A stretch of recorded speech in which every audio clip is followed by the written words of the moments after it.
Hello बच्चों, नमस्कार। आज हम हिंदी शिक्षण में जो हमारा पाठ योजना का टॉपिक चल रहा था, कल हमने गद्य पाठ की पाठ योजना बनाना कंप्लीट कर लिया था। आज हम पद्य पाठ की यानी कि पद्यांशों की या कविता की पाठ योजना बनाना सीखेंगे। ठीक है, तो मैंने यहाँ पर ये पाठ योजना रखी है जो पद्य की है, जिसमें आपका प्रकरण है भक्ति पदावली।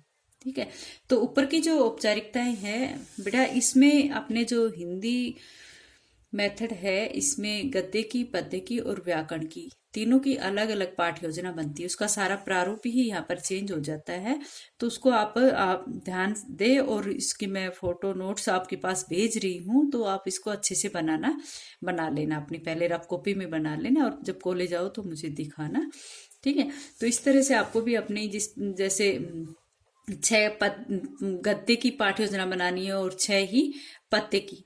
और आपको बाकी जो आपके 8 लेसन बच जाएंगे वो आपको ग्रामर के, व्याकरण के बनाने। ठीक है, तो 6 पद्य के, 6 गद्य के और बाकी 8 आपके ग्रामर के। इस तरह से आपके पूरे 20 लेसन हो जाएंगे। तो आज हम यहाँ पर पद्य की पाठ योजना बनाना सीखेंगे। ठीक है, ऊपर की जो सारी औपचारिकताएं हैं वो सेम रहेंगी जैसे आपने पिछली इसमें गद्य में की थी। उसी तरह से जी विद्यालय का नाम, जहाँ पर भी आपको इंटर्नशिप के लिए जाना होता है, वो स्कूल का नाम होगा, छात्र अध्यापिका का नाम होगा, फिर दिनांक होगी, फिर विषय होगा और यहाँ पर प्रकरण होगा। जो भी आपकी पाठ का, जो आपकी कविता का नाम होगा। तो ये काव्य वाला पाठ योजना है। कक्षा भी, कालांश भी, समयावधि भी और विधा भी। विधा यहाँ पर पद्य हो जाएगी। कल जो हमने पाठ योजना बनाई थी उसमें गद्य थी और आज अपनी पद्य हो जाएगी। ठीक है, इसी प्रकार से ग्रामर में व्याकरण हो जाएगी। उसी तरह से इसका बनाने का पैटर्न सेम वही है। जैसे एक साइड में आपने यहाँ पर उद्देश्य कथन लिखा, उद्देश्य कथन, और इधर आपने लिखा अपेक्षित व्यवहारगत परिवर्तन।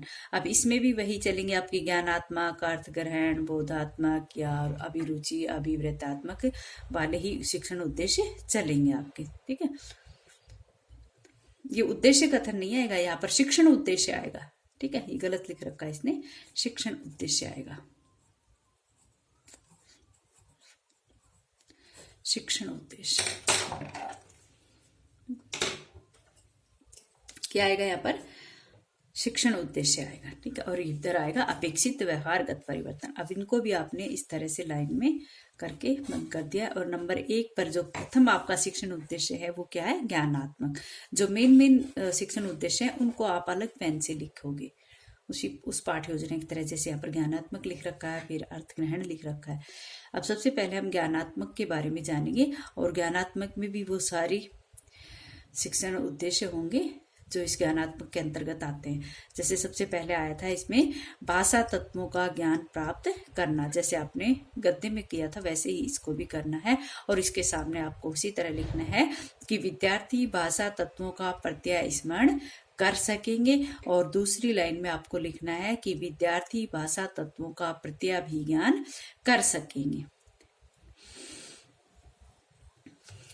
विद्यार्थी भाषा तत्वों का प्रत्यय स्मरण कर सकेंगे और विद्यार्थी भाषा तत्वों का प्रत्याभिज्ञान कर सकेंगे। ठीक है, तो ये था भाषा तत्वों का ज्ञान प्राप्त करने के इनके सामने। इसके बाद आप एक लाइन छोड़ोगे, क्योंकि यहाँ पर आपका ये जो ज्ञानात्मक का ये जो उद्देश्य चल रहा था ये यहाँ तक आ जाता है कि भाषा तत्वों का ज्ञान प्राप्त करना।